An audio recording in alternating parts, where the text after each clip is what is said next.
Hello, I can't even talk today, art historians, and welcome back to our Art of Ancient Rome, or of Classical Rome. And we're going to start looking now at the art of the Roman Republic. So just to give you guys kind of a reminder, one of the big things that AP Art History really likes to focus on for this particular area of art history is the fact that in the Mediterranean region, so Greece, Egypt, Mesopotamia, Rome, all of this area around the Mediterranean Sea, there's going to be a large pattern of influence that we can see. So kind of like in the Ida tea spice that we talked about, one of the spice characteristics of context is interaction with other cultures that can influence the way that art looks.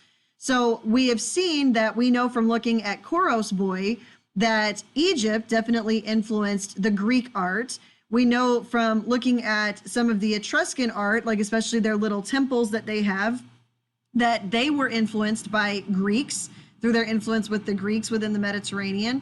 And we also know that the Etruscan art and the Etruscan culture, which is highly influenced by the Greeks, is also going to influence the Romans who take over the Etruscans.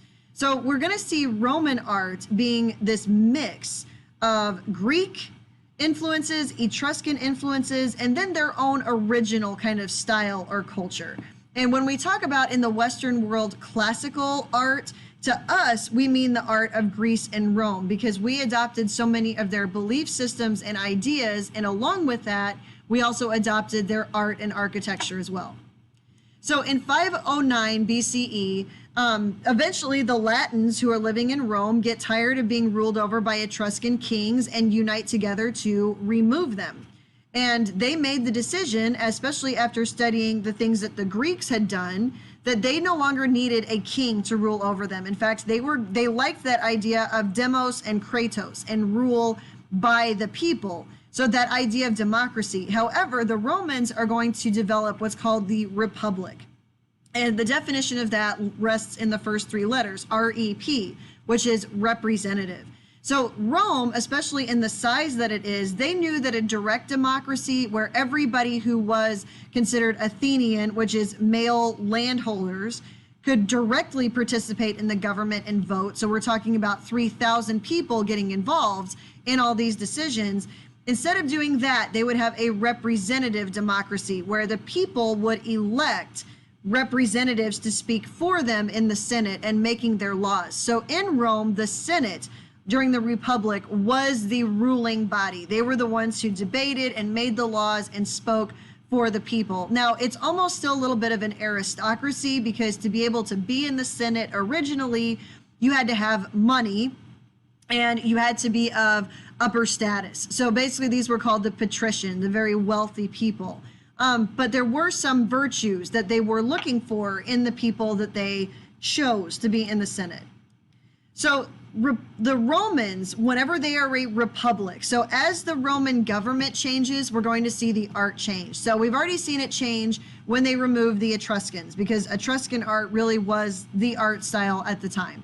Then once they kick the Etruscan kings out and become a republic, they are going to use the art to visually represent their ideas of what they believe in terms of what the republic should be. And the Romans were all about loyalty to the state. So kind of that quote, when in Rome, do what the Romans do. Like first and foremost, your loyalty was to Rome. You can do you and be you and, believe in whatever you wanted to, but your loyalty was to the state. The individuals themselves don't really matter. So they're all about, with people in the Senate, those people in the Senate were there to serve the people. They were civil servants. They respected hard work, military could actually be a gateway to elevation and status. You could work your way up through defining yourself in battle, but also wisdom. They thought that wisdom was extremely important because it could serve the people. And if your senators were going to be in power, they needed to be wise, and wisdom comes with age. So the Greeks, who are all about the individual perfection and people striving to become the best person that they could be in order to serve the people, the Romans didn't think that way. They thought that these values came with hard work over time, and sometimes that comes through mistakes and flaws. So the Romans aren't all about idealism. They're really not at all. In fact, they're much more about naturalism and being much more practical. So for example, in Greece, you'll see a lot of nudity. In Rome, not so much. That's not practical. It's not what they're going for. It's what's in your brain that's more important than what's on your body. So a term you need to know, and this is a style, all right, so if it ends in an ism, it's a style typically. And one thing that we see with the Romans is during the Republic, the style that was common was called verism. And verism is extreme, stylized almost realism, like over the top realism. So for example, right here, this is the head of a Roman patrician. And you can see that the neck and the face are extremely wrinkled, like the cutting in to like using the line to really emphasize the wrinkles in the face and the age and the experience and the stresses that they've been through.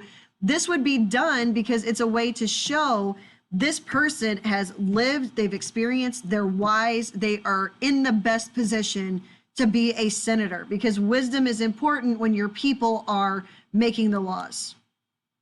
So idealism for the Romans, not really a thing, all right? So their ideals are seen a lot differently, and it's not through perfection. So the most important part of the Roman statues are going to be the head.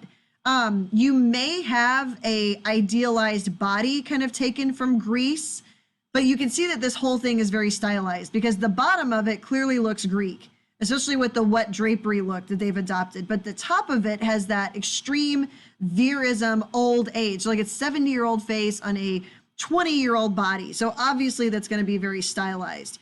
But the busts, so the bust is basically like from the neck up, those could be moved around from body to body because they weren't really concerned with the body. It was the face and the mind that was much more important. Faces were much more important and the bodies were much more generic. So if you need to remember this, the Romans are much more realistic and naturalistic, not so much ideal than the Greeks were.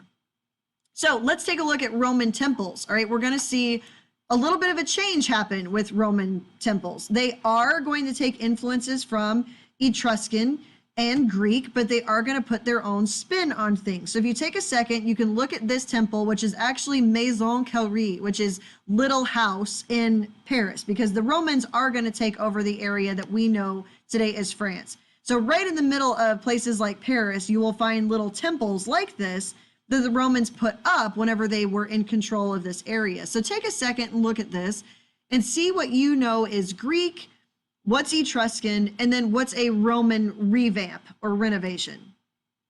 Okay, so Roman Republic architecture, and something we're going to see with, especially as the empire grows and incorporates so many different groups and so many different cultures, is what we call eclectic. So it's a combination of these different architectural styles. All right, so basically what we're taking here is, if you look at a temple like this, and even the Parthenon, it's that traditional post and lintel style where you have posts holding up the lintel across the top. So let's take a look at this. Obviously, and this is a typo because this is not the Ionic order, this is Corinthian. Obviously, this is definitely not Ionic, and I don't know why I would have typed that, sorry. But you have here the Greek pediment. Up at the top, you have the basic structure, all right, of having the columns in the front, the columns on the side. You have Corinthian, which is also Greek, and you have these fluted columns, which are also Greek, all right? But then you have Etruscan. So the entrance is only in the front. So Etruscan entrance, the two E's, only in the front. And the building is elevated up itself, all right, so that you can get, it's almost elevated and higher than you, because in these people, the gods were higher than you. It wasn't the same idea of Greek mentality that the humans were equal to the gods. In this case, the gods are much higher. What is Roman about this? So what is new? We have what are called engaged columns. So what has happened is that instead of you being able to walk between the columns and the wall of the temple all the way around, Roman temples typically only have the freestanding columns in the front. And if they have columns on the side, they are what's called engaged columns because they are connected to the wall, not really supporting it, in fact, just engaged to it. And one of the reasons for that is going to be because the Romans use concrete, right? Concrete is a lot better in some of these ways because it doesn't take as much support as marble does. It's not nearly as heavy, which we'll get to that later. And also the Romans don't use a lot of marble. Why? Number one, it's not as available in Rome, on the Italian peninsula. And number two, it's considered an unnecessary extravagance, which as senators, they knew that would make the people very upset, building these temples to the gods using marble that's expensive instead of something that's cheaper, so that way that money can be better used to serve the people on things like aqueducts and sanitation. So this architecture that the Romans have was primarily featured in what we're going to call the Roman Forum. And especially during the time of the Republic, the Forum was the center of all public life. It's kind of like the Agora, except in the Agora in Greece, you don't really have as many religious buildings because those would be up on the top of the Acropolis. But here in the Forum, you're going to see that religious buildings, markets, government buildings, all of them were put together in the Forum because they should be available for all people. So access to the gods should be there for all people. Plus, it reinforces that government and religion could kind of coexist in the same place. So the Agora, while it had these civic buildings in Greece, the religious buildings were a little bit more separate because that idea of separating religious explanation from human explanation, because the Greeks were all about democracy. We can make our own laws. We don't need the gods to do it. The gods are in another place up above us, basically. But here in Rome, it was, no, these two things can coexist without running over each other, basically.